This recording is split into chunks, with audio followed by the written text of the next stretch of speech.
안녕하세요. 반갑습니다. 이선배입니다. 자, 오늘은 2-2-16강 집단대상 사회복지 실천의 첫 시간이죠. 네, 첫 시간으로서 사회복지 실천 집단의 종류에 대해서 이제 수업을 들어가도록 하겠습니다. 어떻게 보면 이제 우리 그 사회복지 실천 기술론 지금 끝부분이죠. 이제 아직 기록과 평가가 이제 남아있긴 하지만 거의 이제 끝부분입니다. 우리 그 실천 기술론도. 지금 우리가 이제 수업한 게, 과목수로는 이제 반 했죠. 그러니까 반, 이제 기술론 끝나면, 네 과목이 이제 끝난 건데, 비중으로는 있죠.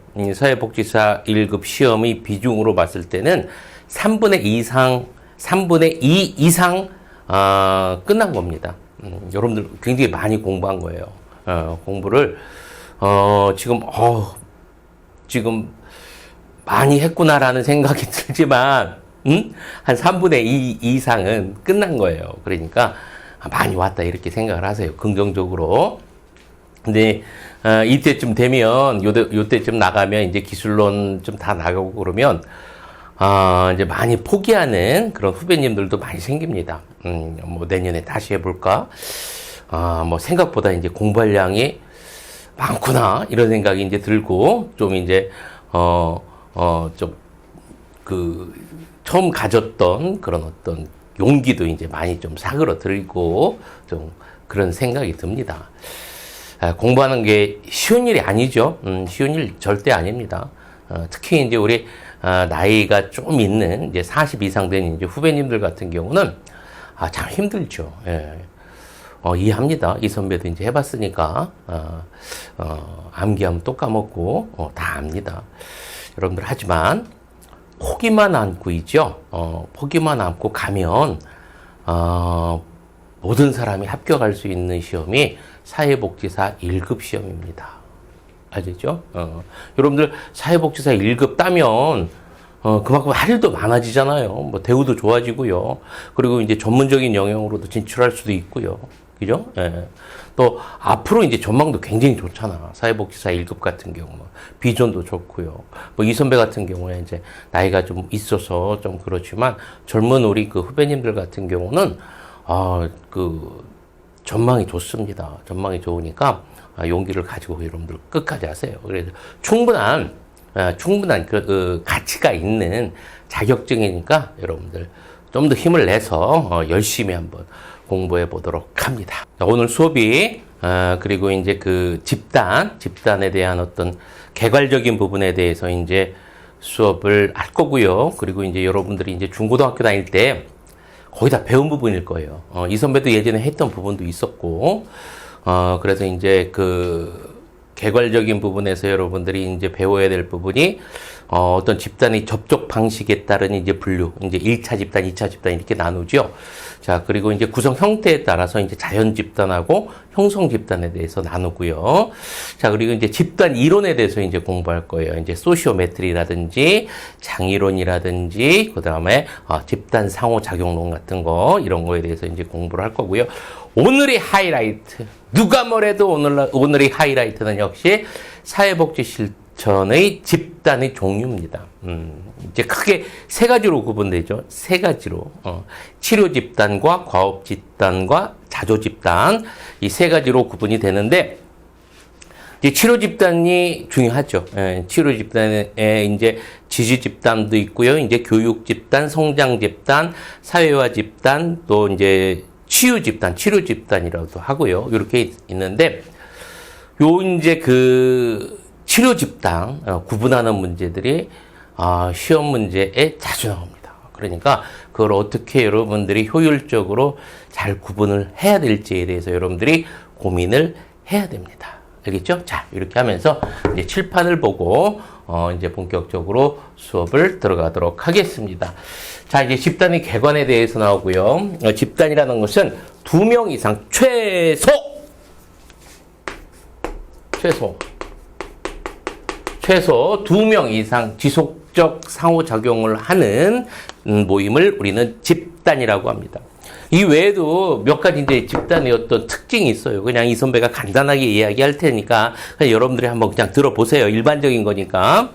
우선 집단 같은 경우는 공통의 목표가 있지요. 개인의 목표가 아니라 공통의 목표가 있습니다. 집단 공동의 목표가 있고요. 그리고 이제 그 집단의 공통의 정체성을 공유하고 있습니다. 정체성이 있고요. 뭐 상식적인 얘기죠. 자, 그리고 이제 집단은 배타적입니다. 배타적이야, 배타적. 자기들끼리만. 그래서 상대방이 들어오는 거에 대해서 어떤 집단 같은 경우는 여러분들 어떻습니까? 폐쇄적인 집단도 많이 있잖아. 못 들어오게 하고. 특히 이제 의사 집단이라든지 변호사 집단이라든지 상당히 배타적이잖아요. 그죠? 예. 그래서 이런 어떤 배타적인 성격을 갖고 있다라는 거 기억을 해두고요. 그리고 이제 자기 조직 과정을 거친다. 이 얘기는 뭐냐면, 스스로 조직한다는 얘기예요. 예, 다 조직은, 그래서 집단이라는 것은 이제 스스로 조직한다라는 어떤 특징을 갖고 있습니다. 이렇게 몇 가지의 특징도 갖고 있다라는 거 여러분들 머릿속에 정리를 해두고요. 자, 이 부분 같은 경우는 집단의 종류에 대해서는 뭐 예전에 대부분 다 했던 것들이에요. 그렇죠? 예, 뭐 굳이 이제 뭐 여러분들 상식적으로 대부분 다 아는 부분이지만 이제 간단하게만 보고 가도록 하겠습니다. 접촉 방식에 따라서 1차 집단과 2차 집단으로 나누고요. 자, 1차 집단 같은 경우는 어떻습니까? 뭐에 의해서 만들어진 집단? 예, 혈연, 지연에 의해서 만들어진 집단이고요. 대부분 우리가 이제 아는 이제 또 가족이라든지 또래라든지 이웃이 1차 집단에 해당이 됩니다. 2차 집단 같은 경우는 특정 목적을 위해서 만들어진 집단이고요. 형식적이고 계약적입니다. 그래서 이제 우리 이제 학교, 회사, 정당 이런 것들이 2차 집단에 해당이 되지요. 자, 그리고 이제 구성 형태에 따라서 자연 집단과 형성 집단으로 나뉘어집니다. 어떻게 형태가 되어져 있냐? 자, 자연 발생적으로 된 거 이제 또래 동년배고요. 인위적으로 만들어졌다. 이게 이제 치료 집단과 과업 집단이 있습니다. 이렇게 구성 형태에 따라서 자연 집단과 형성 집단으로 나뉘어진다라고 여러분들 머릿속에 정리를 해두고요. 자, 한번 뒤 넘어가겠습니다. 자, 이제 집단 이론에 소시오메트리라는 게 있어요. 소시오메트리라는 게 무슨 뜻입니까? 여러분들, 관계란 뜻이야. 집단 성원의, 집단 성원 간 관계. 이 집단 성원 간 관계를 있죠. 행렬표로 나타난 거야. 행렬표. 좋다, 매우 좋다, 5점. 나쁘다, 1점. 이렇게 5점에서 1점. 이렇게 해가지고 찍는 거 있죠. 여러분들 많이 보셨죠? 이거 행렬표라고 하는데, 이렇게 인간 집단 성원 간의 어떤 관계를 행렬표로 나타내는 것을 소시오메트리라고 합니다. 여러분들 소시오메트리 한번 보죠. 집단 성원 간 관심의 정도를 측정하기 위한 방법으로 소시오메트리를 사용하는데 뭐를 사용한다 여러분들? 행렬표를 사용합니다. 행렬표. 그래서 행렬표를 사용하는 게 소시오메트리다라고 여러분들 기억해 두고 여러분들이 이제 여기 때 이제 예전에 했었던 것 같은데 이 선배가 소시오그램 이야기 했었죠. 소시오그램. 옆에다가 한번 적어 줄게요.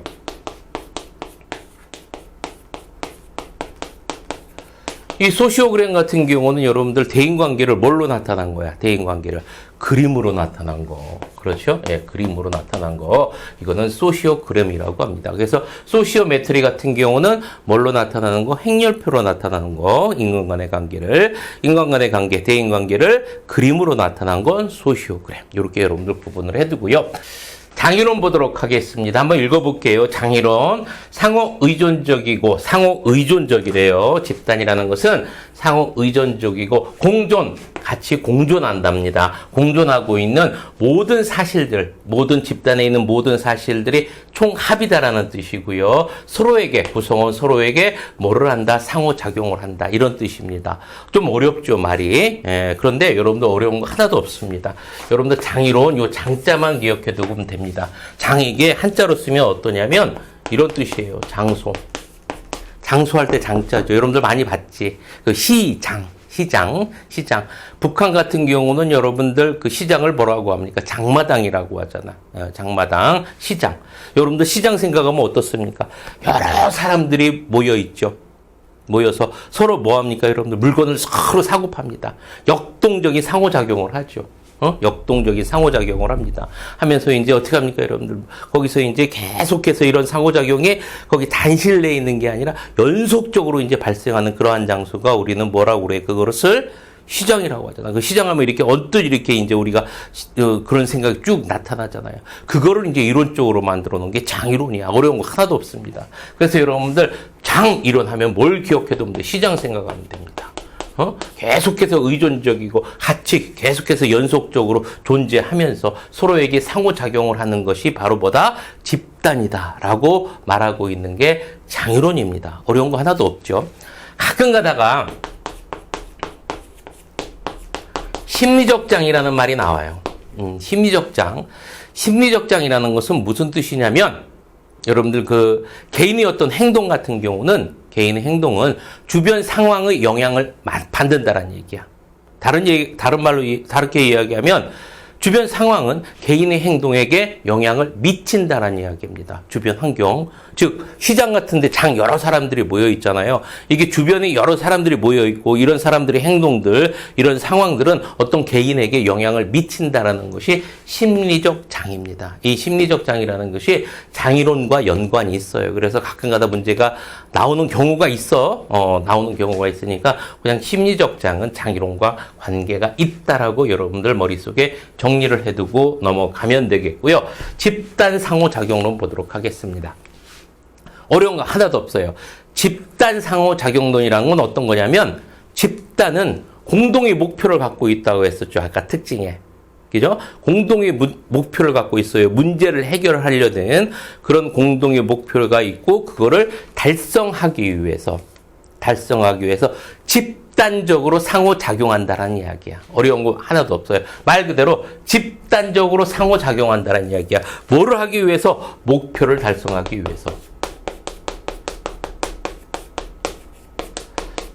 그래서 집단, 목표 달성하기 위해서 집단은 집단적으로 상호작용한다. 이게 집단 상호작용론입니다. 자, 요렇게 이제 집단 이론, 소시오메트리, 그리고 소시오그램, 장애론, 집단 상호작용론까지 여러분들 정리를 했습니다.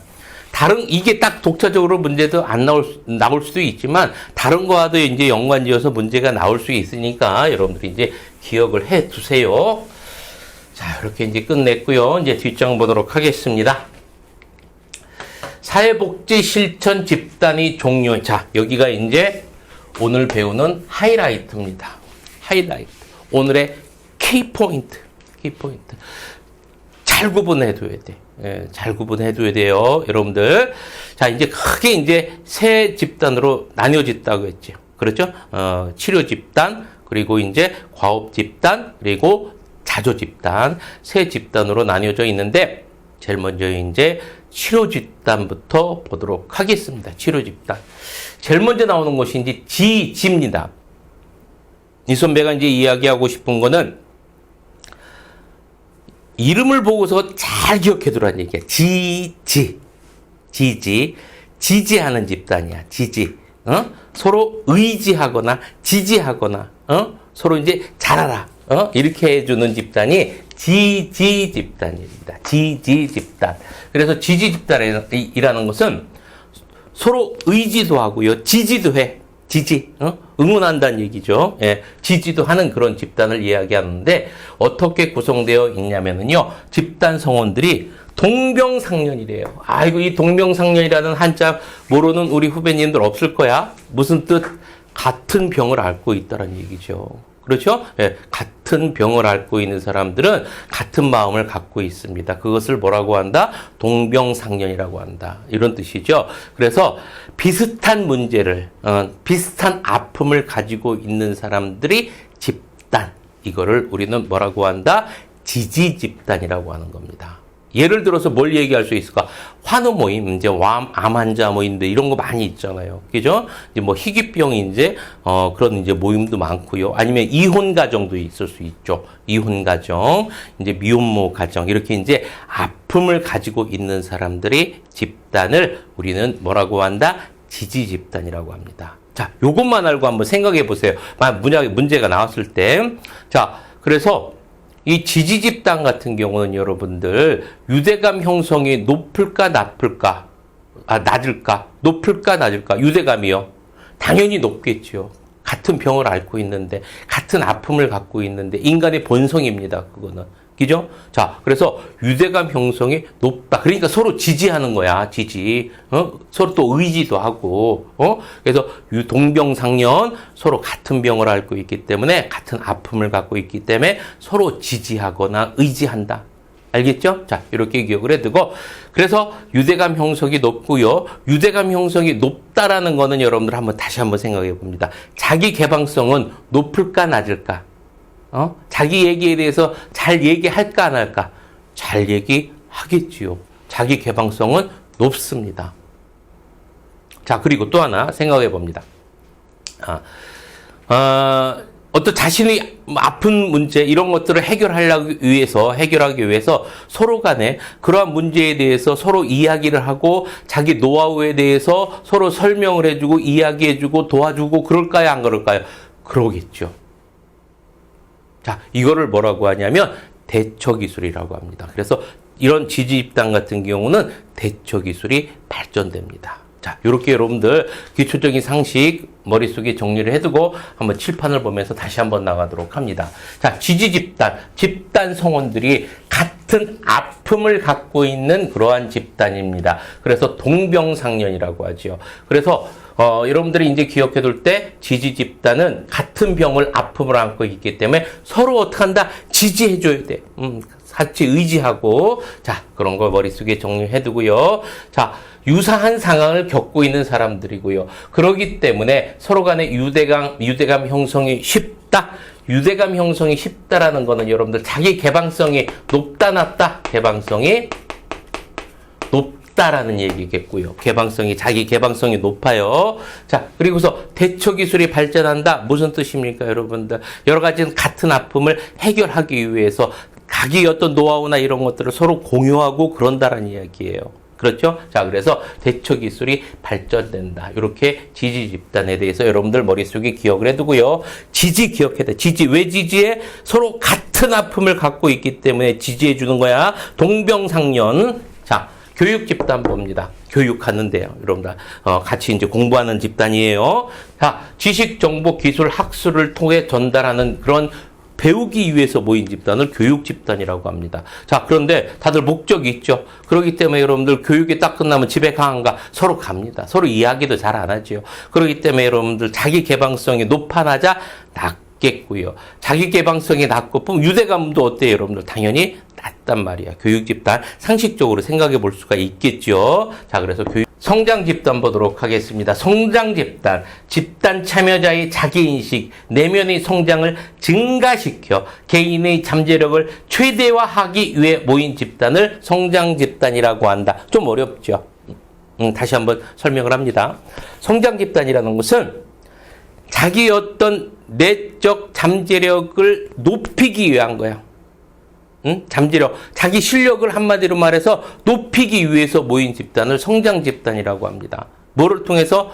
다른 사람들과 만남을 통해서, 다른 사람들의 경험을 통해서 성장을 원하는 사람들끼리, 자기들끼리 다 성장을 원하는 사람들끼리 모인 집단을 성장 집단이라고 해요.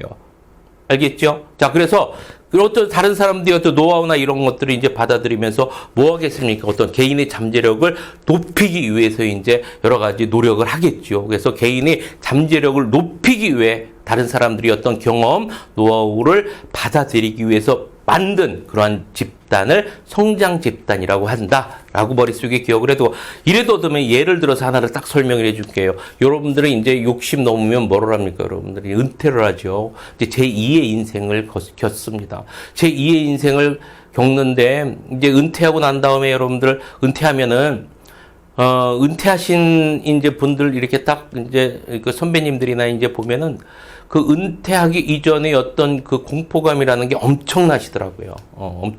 내가 뭘 해야 되나? 내가 30년 동안 이제 공직 생활 하다가 이것밖에 안 했는데 이제 다른 거를 해야 되나? 이런 생각을 하다 보니까 그 공포가 참 큰 것 같아요. 그렇기 때문에 뭘 하는 거예요, 여러분들이 이제 뭐 농촌학교 다니고 제2의 인생을 바꾸기 위해서 어떤 목수학교도 다니고 막 이런단 말이야. 이런 집단이 성장 집단이에요.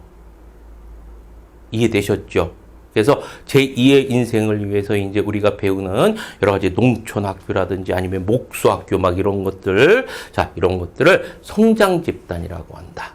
자기의 어떤 잠재력을 높이기 위해서 모인 집단, 이렇게 성장 집단 기억해 두고요. 자, 그렇게 생각이 들었으면 한번 거기에 대해서 한번 다시 응용해 보도록 합니다.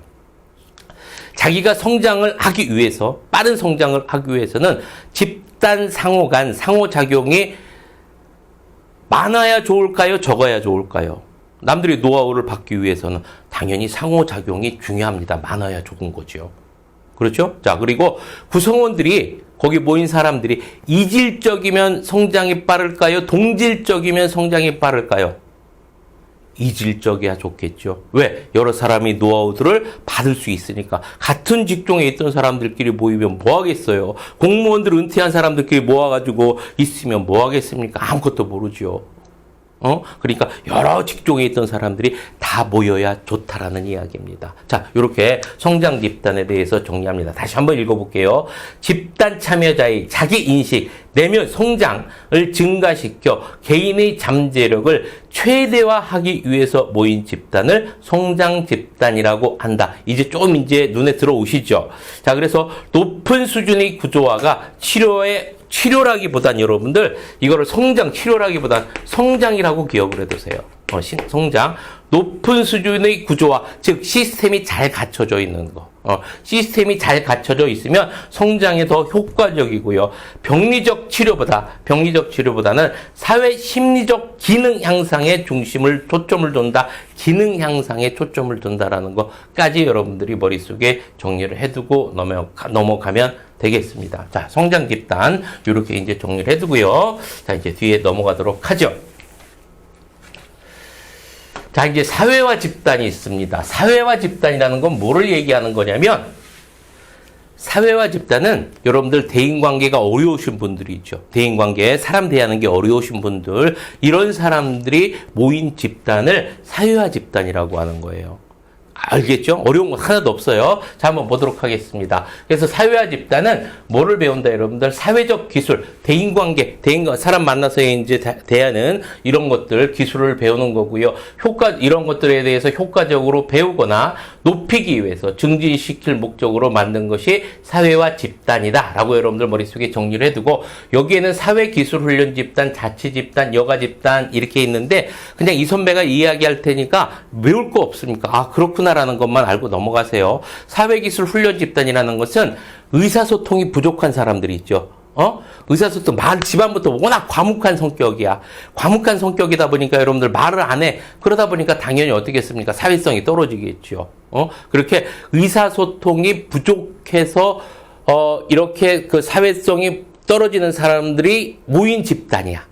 사회기술 훈련 집단. 여기는 의사소통이 부족해서 그래서 떨어진 사람들이 모인 집단이다라고 기억해두고, 자치 집단이라는 것은 무엇을 얘기하는 거냐면, 일반적으로 있죠. 공동체 안에서 이제 구성원들이 해야 할 일을 정하는 거예요. 해야 할 역할을 명확히 해서 이제 공동체 안에 다시 집단을 만드는 거를 자치 집단이라고 하는 겁니다. 이렇게 공동체 안에서 이제 집단을 만들면 어떻겠습니까? 자기 역할이 있으니까 서로 만남도 많아지고 또 사회성도 좋아질 수 있겠죠. 이런 의도로 만들어진 게 이제 자치 집단이고요. 여가 집단이라는 것은 이제 어떤 거를 이야기하겠습니까? 여가 생활, 취미 생활 이런 거죠. 공통 관심사가 있으면 서로 대화가 많아지고요. 또 사회성도 이제 향상되겠죠. 이렇게 이제 여가 집단이다. 그래서 사회화 집단은 사회기술 훈련 집단, 자치 집단, 여가 집단 이런 것들이 있다라는 거 여러분들 머릿속에 정리해 두고요. 사회성 기술 훈련이라는 건 뭐 다른 말로 뭐라고 이야기하면 되겠습니까? 사람 만나서 친해지는 기술이겠죠. 그래서 친구 사귀는 방법 이렇게 기억을 해둡니다. 그래서 대인관계 기술이야. 대인관계 기술, 행동주의적이고 사회학습적 이론에 근거한다. 뭐 그렇다라는 이야기입니다. 그래서 뭐 정적 강화, 역할 연습, 과제를 통한 연습 이런 것들이 있다. 사회성 기술 훈련, 한마디로 말해서 누구 사귀는 방법? 친구 사귀는 방법입니다. 자, 그리고 이제 5번째 치유 집단입니다. 이건 뭐냐면 이게 이제 가장 어떻게 보면 심각한 집단이죠. 그래서 심각한 정서적 문제, 심각한 정서적 문제라는 건 한마디로 말해서 어떤 거를 이야기하는 걸까요, 여러분들? 비합리적인 신념이라든지, 비합리적인 가치관이라든지, 비합리적인 사고 같은 걸 이야기하는 겁니다. 그래서 심각한 정서 문제라는 건 한마디로 말해서 비합리적인 신념이나, 비합리적인 가치관이나, 비합리적인 사고를 가진 사람들이 만나는 거예요. 자, 그리고 역기능적인 행동을 가진 자, 역기능적인 거는 뭐를 이야기하는 겁니까? 여러분, 정신질환자라든지 마약 중독, 역기능적, 이거는 정신질환이라든지 마약. 요즘에 마약 많이 문제되지요? 이렇게 이런 기능을 가진 사람들이 모인 집단입니다.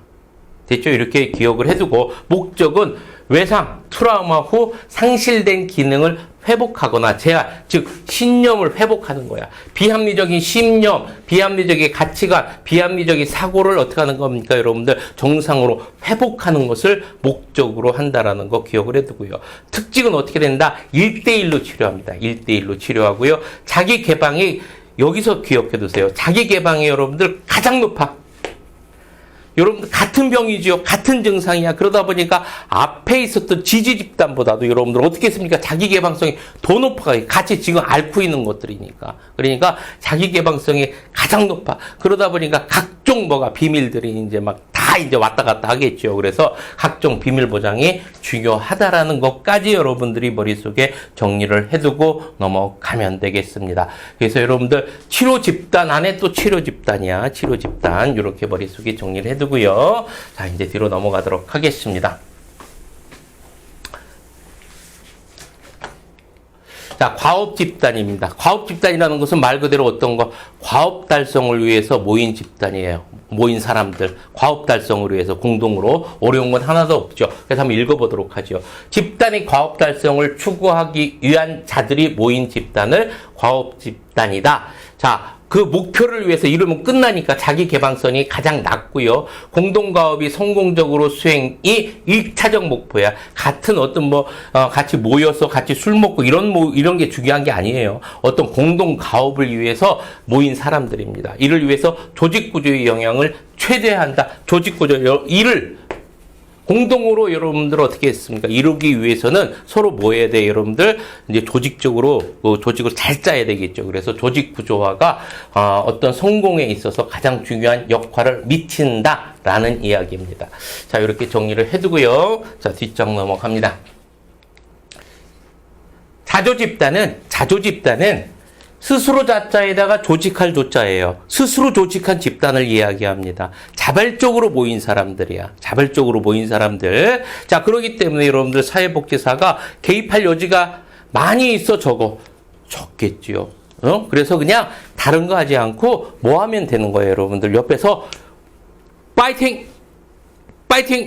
열심히 하세요. 이런 것만 해주면 되는 거예요. 자, 그래서 자조집단 보도록 하겠습니다. 자발적으로 모인 집단이에요. 비슷한 관심사를 가진 사람들이고요. 서로 돕기 위해서, 상부상조하기 위해서 모인 집단이라는 거, 전문가 집단은 아닙니다. 한마디로 말해서 뭘 기억해두면 되냐면 여러분들 동호회 기억해두면 돼요. 동호회. 이렇게 머릿속에 정립해두면 되겠고요. 자기 노출이 높고 자기를 스스로 어떻게 된다는 얘기니까 다 이제 이야기한다는 얘기겠고요. 그러다 보니까 이제 형동생 하는 경우도 많이 있고요. 문제의 보편성을 경험한다. 이 얘기는 무슨 얘기냐면 이야기하다 보면 서로 친해서 이야기하다 보면은 내 문제가 이제 나만 이런 문제가 있는 게 아니라 모든 사람들이 다 문제를 안고 있구나. 이런 생각이 들겠죠. 이걸 뭐라고 하는 거예요, 여러분들? 문제의 보편성이라고 하는 겁니다. 모든 사람들이 여러분들 다 어렵습니다. 다 어려워요. 어려운 겁니다. 그게 문제의 보편성. 그리고 집단과적 촉진을 위해 성원간 의사소통이 중요하고요. 그래서 모임이 잘 되기 위해선 거기 있는 사람들이 어떻게 되는 거예요, 여러분들? 서로 이제 의사소통도 잘 해야 된다라는 이야기겠고요. 자율적 참여를 위해서는 동기부여가 필요하다라는 이야기입니다. 무슨 뜻이냐면 여러분들 이 자조집단은 스스로 모였잖아. 또 어떻게 안 나올 수도 있어. 안 나올 수도 있어. 스스로 안 나올 수도 있죠. 상당히 이제 좀 개방적인 집단이죠. 그래서 자율적 참여를 위해서 이제 많이 잘 오게 하기 위해서 동기부여가 필요하다는 얘기입니다. 이제 비전을 제시해주고 열심히 해야 됩니다. 막 이렇게 막 얘기해주고 이러는 겁니다. 자, 이렇게 해주고요. 이제 사회복지사의 역할을 보면 개입을 소극적으로 합니다. 뭐 옆에서 이제 열심히 해주세요. 뭐 이런 용도만 하면 되겠죠. 집단 성원이 설정하고 공유한 목적을 집단 성원이 어떤 만든 목적을 그냥 보호해주고 지지만 해주면 되는 거예요. 그래서 사회복지사는 소극적 역할만 한다라는 거 기억해두고 넘어가면 되겠죠. 자, 주도성이 높은 것 보도록 하겠습니다. 주도적으로 가는 거 당연히 자조지요. 그렇죠. 스스로 만든 집단이기 때문에 주도적으로 잘 돌아가겠고요. 성장 집단 어떻겠습니까? 자기 어떤 능력을 향상시키기 위해서 그런 거잖아. 그러니까 성장 집단, 교육 집단도 역시 마찬가지고요. 치료 이런 순으로 해서 주도성이 자조 집단이 가장 높다라는 것까지 여러분들 정리를 해두고 넘어가면 되겠지요. 자, 뒤에 넘어가서 이제 문제 보도록 하겠습니다. 65번. 토슬랜드와 리바스가 분류한 집단 유형 중 다음 설명에 해당하는 것은 14회 문제입니다. 비슷한 문제를 경험한 사람들로 집단을 구성했고요. 유대감 형성이 높고 자기개방성이 높고요. 상호 원조하면서 지지하면서 대처기술을 형성하도록 돕는다. 나옵니다. 바로 뭡니까 여러분들? 원조하고 지지하고 의지하고 서로 같은 상처나 문제점들을 서로 어떻게 합니까? 해결할 수 있도록 공유하고 대처기술, 이걸 뭐라고 한다? 이런 집단을 우리는 뭐라고 했었습니까? 지지집단이라고 이야기했었죠. 65번의 정답은 몇 번? 4번이 되겠죠. 65번, 4번. 66번 봅니다. 다음 사례에 해당하는 집단의 유형은 이렇게 나왔죠. 장애인 복지관에서 발달장애 아동의 비장애 형제를 대상으로 주 1회 8회기 집단을 운영하였다. 집단의 목적은 항상 문제 나올 때 여러분들 목적 중요하게 봐야 됩니다. 목적은 비장애 형제의 장애 형제와 관련한 부적응적 사고와 신념의 변화였다. 문제 나오죠, 여러분들. 자, 여기서 무슨 집단 나옵니까? 부적응적 신념이나 가치관이나 사고를 여러분들 치료하는 것. 무슨 집단? 치료 집단이죠. 그렇죠? 그러면 66번의 정답 2번 나왔습니다. 2번 나왔는데 한번 보도록 하죠. 이를 위해 자기 모니터링, 인지 재구성, 의사소통 훈련, 문제 해결 훈련을 활용하였다. 자, 부적응적 사고와 신념의 변화, 목적이 이거면 여러분들 정답은 66번의 2번 치료 집단이 되겠습니다. 67번 봅니다. 집단 유형별 특성에 관한 설명으로 옳지 않은 것은 치료 집단은 자기 노출 정도가 높아서 비밀 보장이 중요하다. 맞죠? 자, 과업 집단은 구성원의 발달 과업 완수를 위해 조직 구조의 영향을 최소화하는 게 아니라 어떻게 한다고 해야 되겠습니까? 최대화한다고 했었지. 과업 집단은 같이 공동의 과업을 완성하기 위해서는 조직 구조가 영향을 높여야 된다라고 했었습니다. 최대화해야 된다라고 이야기했었죠. 최소화가 아니라. 자, 그러면 2번이 틀렸고요. 3번 자발적 형성 집단. 자발적 형성 집단은 자조 집단이죠. 구성원들이 설정한 목적을 보호하고 지지하는 것. 보호해주고 지지하는 것이 사회복지사의 역할입니다. 자조 집단에서 사회복지사의 역할은 공유된 문제에 대해서 지지하는 것. 문제가 어떻게 일어났어? 보호하고 지지하는 것. 자, 그리고 비자발적 집단에서는 협상 불가능 영역이 있음을 분명히 안다. 맞죠? 자, 그러면 67번의 정답은 2번이 되겠습니다. 자, 68번 문제 보도록 합니다. 자조 모임의 특성에 해당하지 않은 것이 14회 문제입니다. 자기 노출을 통해 문제의 보편성을 경험한다. 그렇죠? 자조 집단. 자, 모든 사람들이 다 힘들게 살고 있다라는 것을 알게 됩니다.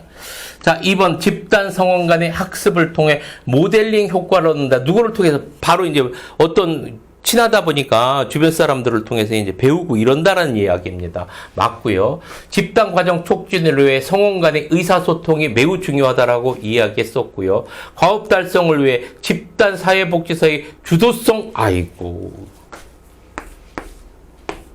뭐만 한다면 되겠습니까? 여러분들 보호와 그들이 만든 목적을 보호와 지지만 하면 된다라고 이야기했었습니다. 옳지 않은 것은 4번 나왔네. 집단 성원의 자율적인 참여를 위해 동기부여가 필요하다. 그래서 68번의 정답은 4번입니다. 자, 여기까지 문제를 풀어봤습니다. 이제 기출 문제를 이제 여러분들이 이제 딱 보면서 느끼는 게 있죠. 느끼는 게 있을 거예요. 어떤 문제가 주로 나옵니까? 집단 유형 분석하는 거. 그래서 여러분들 집단 유형 분석하는 거를 정확하게 알고 있어야 됩니다. 다시 한번 이야기합니다. 치료 집단에 뭐 있었어? 지지 집단. 지지 집단은 어떤 사람들? 동병상련. 교육 집단은 여러분들 유대감, 자기 개방성이 낮다, 높다? 낮다. 성장 집단 같은 경우는 왜 모였어? 개인의 어떤 성장을 시켜가지고 내면의 잠재력을 최대한 이끌어내기 위해서 모인 사람들이 성장 집단이고요. 사회화 집단은 대인관계 어려움이 있는 사람들 모인 사람들, 대인관계 좀 사회성 떨어지는 사람들이 모인 집단을 우리는 뭐다? 사회화 집단이라고 이야기하는 거고요. 그 다음에 이제 치료 집단 같은 경우는 뭐 기억해둬야 돼? 목적이 뭐야? 비합리적 신념, 가치관, 사고를 가지고 있거나 역기능적 행동을 하는 사람들을 어떻게 치료하는 걸 주된 목적으로 한다고 했었죠. 그런 사람들의 모임이고요.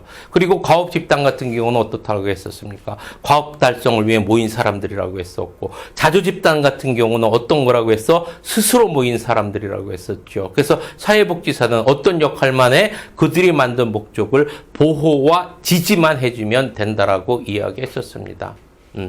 다시 한번 이렇게 쭉 정리를 해봤어요, 여러분들. 여러분들도 명확하게 구분하는 게 중요합니다. 여러분들 보시다시피 어려운 건 있어, 없어? 없습니다. 없어요. 그러니까 잘 보고서, 아까도 이야기했지만 이 선배가 이름을 보고서 잘 연상해내는 거, 이건 어떤 집단이다라는 거를 책을 안 보고서도, 이름만 보고서도 여러분들이 딱 생각해낼 수 있어야 됩니다. 고생하셨습니다. 자, 이제 여기까지 하고요. 다음 시간에 뵙도록 하겠습니다. 오른손 들고 파이팅 하면서 이 시간 마치도록 하겠습니다. 자, 파이팅!